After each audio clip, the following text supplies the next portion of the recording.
How to fix Capcut audio not syncing. In order to fix audio not syncing in Capcut, what you want to do is first thing first, you want to open the Capcut app, and there you just want to make sure to go to the projects and select the timeline.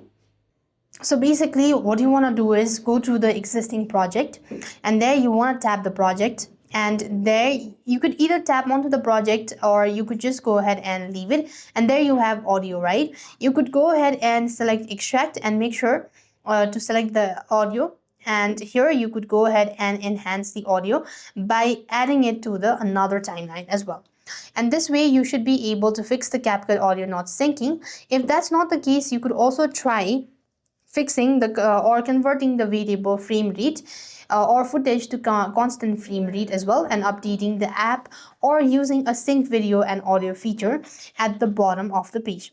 So this is how you're supposed to fix Capcut audio not syncing. With that being said, we've completed our steps. Thank you for watching. See you in the next video.